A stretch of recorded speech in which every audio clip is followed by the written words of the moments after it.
حدیث مبارک کې راغلی دی رسول الله صلی الله علیه وسلم فرمایي چې په خوانو امتونو کې یو کس په لار باندې روان وو، مسافر وو،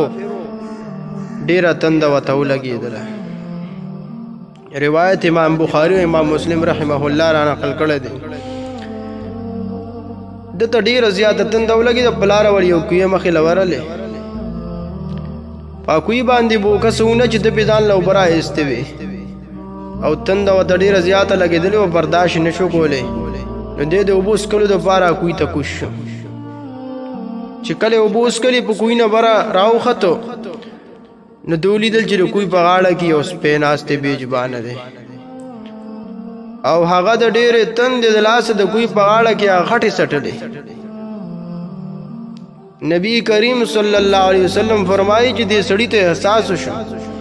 او دوی چې لږ سات مخکې ما ته تند لګېدلې ونه زما څه حالت او زه څومره بې ارامه وم، نو دام یو بیجبانه دی،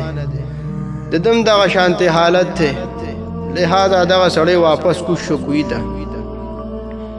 او ورسره چې چمړې سموزای یا سپاړه وه هغه د اوبو نه راډکه کړه او بیا په خوله کې ونیسله. امسک بفیه حدیث کې الفاظ راغلي دي امسک بفیه چې په خوله کې هغه موزه ونیسله او کوی نه بر راوخته او په دې سپي باندې اوبوس کولې. فشکر الله، والله تعالی د دغه عمل قدردانی وکړه. الله ته د دغه عمل ډیر زیات خوښ شو، نو الله تعالی ورته بخنه وکړه. عزتمندو نیکی وړه نه وړه ولې نه وي، لیکن سپکې مه ګڼه.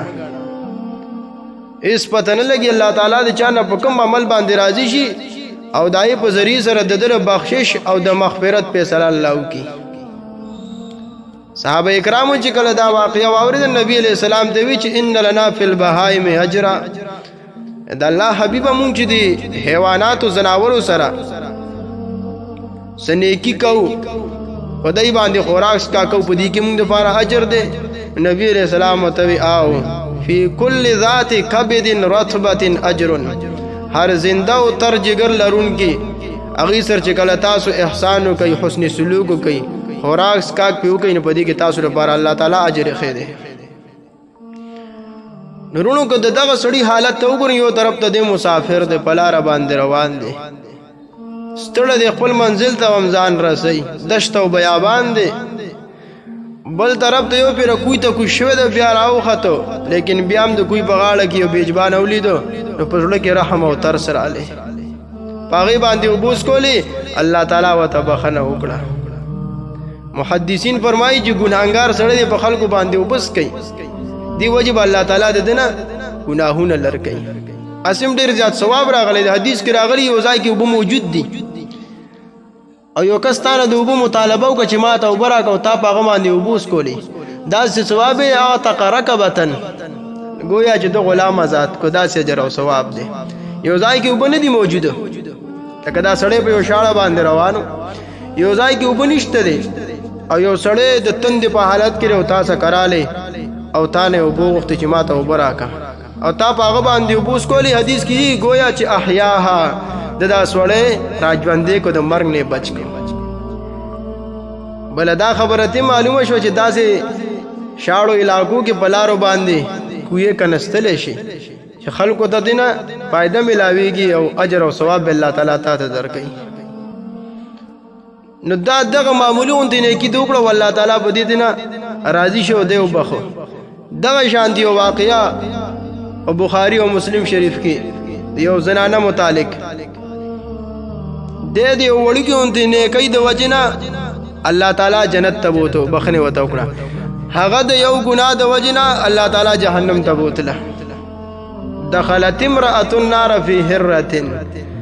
نبی کریم صلی الله علیه وسلم فرمایي یو زنانه د پیشو د وجې نه د جهنم ورته داخله شوه. یا نبی علیہ السلام په شپه د معراج کې دا په خپله لیدلې ده یا په خوب کې ورته الله تعالی ښودلې دي. نبی علیہ السلام وایي چې دغه ښځه د پیشو د وجې نه د جهنم ورته داخله شوه. ربطتها فلم تطعمها ولم تدعها، دې زنانه پیشو راټینګه کړې وه، نی ولا په خپل باندې خوراک ورکو او نی پر خودلا حتا تاكل من خشاش الارض چې ځان د پر خپل د زمکه حشرات الارض تلاش کی او ځان د پر خوراک ګوري نو ولا دی خوراک ورکو نی پر خودلا پر روایت د امام بخاری رحمه الله ګری چې حتا ما تجوا تر دې پورې چې په دغه حالت کې اپې شو د لوګي د وجه نمړه شو دغه خزا الله تعالی جهنم ته بوتله نو ګناه وسپک او وړکه نه غني بخاری شریف کې دی حضرت انس رضی الله عنه د رسول الله صلی الله علیه وسلم د وفات نه بعد یو ځای کې خلکو تواعظ او نصیحت کو نو ورته فرمای انکم لتعملون اعمالا اے خلکو تاسو خنن ګناهونه او عملونه کوي هي ادق فی اعینکم من الشعر او استاد په نظر کې هغه د ویختنه باریک او کم دي ګناهونه کوي او ور ګناه ورته وای نو باریک او سپکی غړی ان كنا لنعدها على عهد النبي صلى الله عليه وسلم من الموبقات اے خلکو تاسو چې کوم ګناهونه کې مبتلا نو د رسول الله صلی الله علیه وسلم تربیت یافته صحابه او شاګردان هغه بدی ګناهونو ته موبقات او مهلکات وي چې دا ګناهونه خو سړی هلاکي او تاسو ورته ګناه نه وي نبی علیہ السلام عائشہ رضی اللہ عنہ تو فرمائل یا عائشہ ایاک ومحقرات الذنوب فإن لها من الله طالبا اے عائشہ ځان د وړو ګناهونو نه هم بچکا هغه ګناهونه چې خلک سپک او حقیر غني ځان د هغه نه هم بچکا ځکه چې په ورځ د قیامت با د الله په دربار کې د دې باره کې هم تپوس کیږي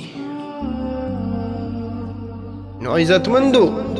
نیکیم وړا او سپک نه دي ګڼل پکار او دا شانتي ګناهم وړو کې نه دي ګڼل پکار چان الله تعالی راضي شي په وړاو دې نه کوي باندې وبخي څوک الله تعالی په وړاو دې ګناه باندې راوړي سي هغه څوک تاسو کول والا نشته لا يسأل عما يفعل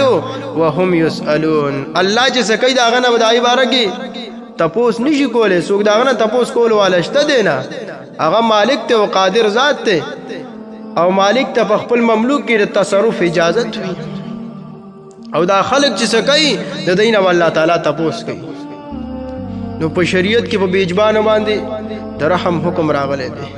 نبی علیہ السلام یو ځل یو باغ ته د جنت شو د انصاری باغ ان چې نبی علیہ السلام هغه باغ ته لړن الته کې یو اوخو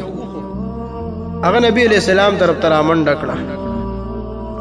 او داسې د درن یو ډک आवाज وکړو لکه څنګه چې یو اوخي نه یو بچی رک شوی وي او هغه فریاد کوي आवाजونه کوي نبی علیہ السلام څخه کراله دا اوخ چې دا نبی علیہ السلام څخه کراله نبی علیہ السلام وته پر تندی باندې لاس او څنګه شفقت د وجن عام خلق د زناور پر تندی باندې لاس وای او دا سترګو اوخ کې بای دي نو اوخ کې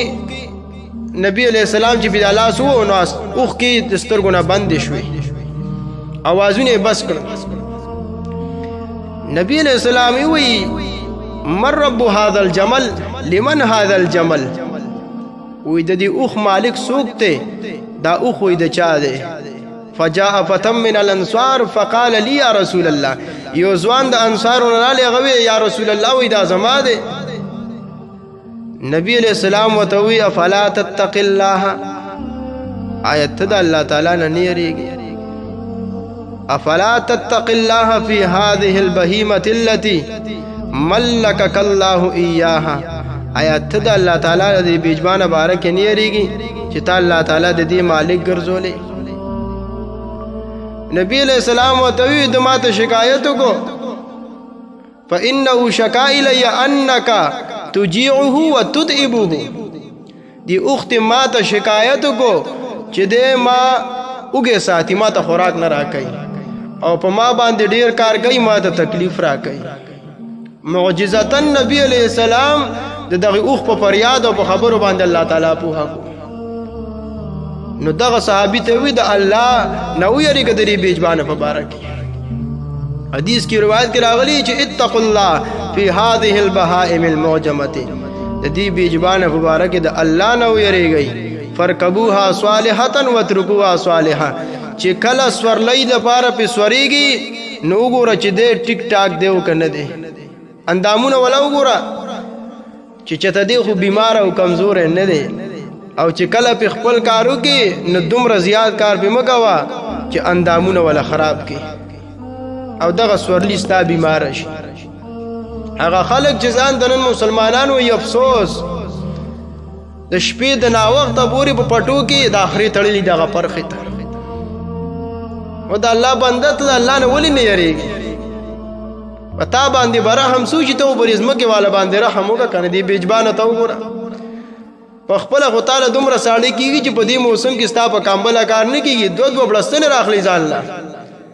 او دا خرونه تا په پټو کې دغه پرخې ته ټوله شپه تړلي او ناوخته پورې رونو الله تعالی دې زموږ ستاسو په زړونو کې رحم ماده پیدا کړي حدیث کې راغلی لا تنزع الرحمه الا من شقي د بدبخت سړي د زړه رحم واغستل شي چې د چانه د رحم او د ترس ماده و د ډېر په ځان باندې ویری چې بدبخت یم ارحموا من فی الارض يرحمكم من فی السماء تاسو پروي زمين والا باندې رحم وکي اسمان والا په تاسو باندې رحم وکي الله جل جلاله دې موږ تاسو د پدې معنی د عمل کولو توفیق راکړي واخر دعوانا الحمد لله رب العالمین